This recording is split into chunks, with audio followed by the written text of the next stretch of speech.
Hello friends, आज हम भारतीय बजट के बारे में जानेंगे। वित्त मंत्री निर्मला सीतारमण ने 1 फरवरी 2025 को संसद में केंद्रीय बजट 2025-26 पेश किया। अभी कुछ ही देर पहले यह बजट पेश किया गया है। यह बजट देश के आर्थिक विकास को गति देने, मध्यम वर्ग को राहत प्रदान करने और विभिन्न क्षेत्रों में सुधार लाने पर केंद्रित है। इस बजट का उद्देश्य है वित्तीय स्थिरता को बनाए रखना, रोजगार में बढ़ावा देना, बुनियादी ढांचे का विकास और सामाजिक कल्याण को बढ़ाना है।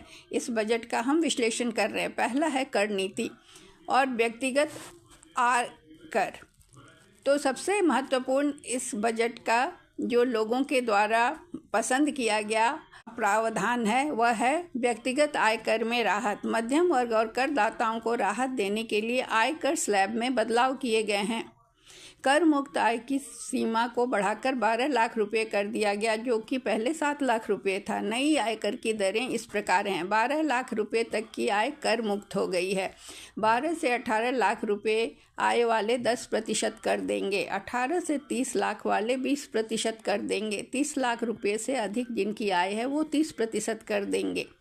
सरकार का लक्ष्य उपभोक्ता खर्च को बढ़ाना है और अर्थव्यवस्था में तरलता को बढ़ाना है कि दरों में बदलाव से लोगों के हाथ में मुद्रा रहेगी और वो उपभोग पर खर्च करेंगे। इससे अर्थव्यवस्था में तरलता को बढ़ावा मिलेगा। कृषि एवं ग्रामीण विकास।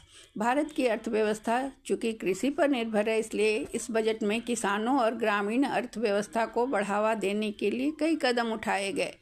किसान क्रेडिट कार्ड, जिसे केसीसी भी कहा जाता है, इसके तहत ब्याज सब्सिडी बढ़ाई गई। न्यूनतम समर्थन मूल्य, जिसे मिनिमम सपोर्ट प्राइस कहते हैं, इसमें वृद्धि की गई, जिससे अनाज और दलहन के दामों में सुधार होगा। कृषि स्टार्टअप्स और एग्रीटेक कंपनियों को टैक्स में छूट दी गई और वित्तीय सहायता दी जाएगी। माइक्रो इरिगेशन फंड को 50,000 करोड़ रुपए तक बढ़ाया गया, जिससे सूखा प्रभावित क्षेत्रों में सिंचाई की सुविधा बढ़ेगी।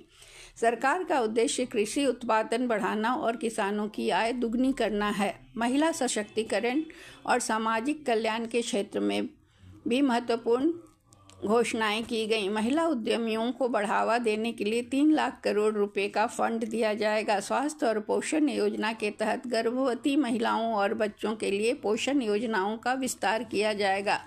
मिशन शक्ति के तहत ग्रामीण और शहरी क्षेत्र में महिला सुरक्षा को लेकर बजट में वृद्धि की गई। महिला बचत योजना के तहत बचत ब्याज दर बढ़ाई गई, जिससे महिलाओं को आर्थिक स्वतंत्रता में बढ़ावा मिलेगा। सरकार का लक्ष्य महिलाओं को आर्थिक रूप से सशक्त बनाना और उनकी भागीदारी को बढ़ाना है। बुनियादी ढांचा और परिवहन।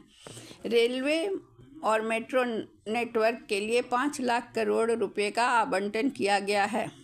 स्मार्ट सिटी मिशन के तहत 1 लाख करोड़ रुपए में से 50 नए स्मार्ट शहरों का विकास होगा। राष्ट्रीय राजमार्ग प्राधिकरण, जिसे NHAI कहते हैं, 8,000 किलोमीटर नए हाईवे का निर्माण करेगी। ग्रीन एनर्जी को बढ़ावा देने के लिए 3.5 लाख करोड़ रुपए का फंड दिया गया है। सरकार का उद्देश्य है लॉजिस्टिक्स को मजबूत करना और अर्थव्यवस्था को गति देना। स्टार्टअप और डिजिटल इंडिया। स्टार्टअप्स के लिए 10,000 करोड़ रुपए का नया फंड लॉन्च किया गया। AI आर्टिफिशियल इंटेलिजेंस, जिसका आज जमाना है, और मशीन लर्निंग स्टार्टअप्स को टैक्स में 5 साल तक की छूट दी गई। डिजिटल इंडिया मिशन के तहत इंटरनेट और 5G को ग्रामीण इलाकों तक पहुंचाने के लिए 2.5 लाख रुपए का प्रावधान किया गया है। बजट में सरकार का उद्देश्य डिजिटलीकरण को बढ़ावा देना और नए अवसर पैदा करना है। अब बात आती है रक्षा और राष्ट्रीय सुरक्षा। रक्षा बजट में 6% की वृद्धि की गई।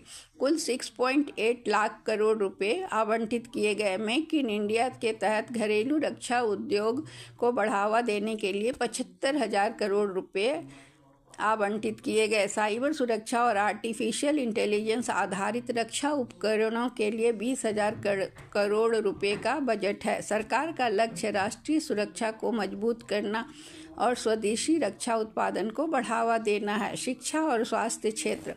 राष्ट्रीय शिक्षा मिशन के तहत सरकारी स्कूलों को डिजिटल बनाने के लिए 1.2 लाख करोड़ रुपए का आवंटन किया गया। मेडिकल कॉलेजों और एम्स जैसे संस्थाओं की संख्या बढ़ाने के लिए 75 हजार करोड़ रुपए का प्रावधान किया गया। स्वास्थ्य बजट के लिए 15% की वृद्धि की गई और प्राथमिक स्वास्थ्य केंद्रों और ग्रामीण अस्पतालों के वृद्धि पर जोर दिया गया। सरकार का लक्ष्य सर्वसुलभ और सस्ती शिक्षा और स्वास्थ्य सेवाएं प्रदान करना है। वित्तीय घाटा और उधारी प्रबंधन। वित्तीय घाटा जीडीपी के 4.4% तक लाने का लक्ष्य है। पिछले साल यह 4.8% था। सरकारी बॉन्ड और अन्य माध्यमों से 14.82 लाख करोड़ रुपए की उधारी की योजना बनाई गई है। सरकार का उद्देश्य राजकोषीय अनुशासन बनाए रखना और आर्थिक संतुलन को स्थापित करना है। बजट में प्रधानमंत्री धन धान्य कृषि योजना 100 जिला में लागू करने की बात कही गई है ताकि किसानों का विकास हो सके और विरासत की रक्षा के क्षेत्र में भी कदम उठाए गए हैं। तो यह बजट उपभोग बढ़ाने वाला, इन्वेस्टमेंट बढ़ाने वाला और विकास को लाने वाला है। इस बजट से सबको बहुत ही सकारात्मक आशाएं हैं जिसे पूरे होने की आशा है। भारत का बजट विकास और समावेशिता को ध्यान में रखकर तैयार किया गया है। इस बजट के मुख्य लाभार्थी हैं मध्यम वर्ग, किसान, स्टार्टअप्स, महिलाएं और बुनियादी ढांचा से जुड़े हुए सारे सेक्टर हैं।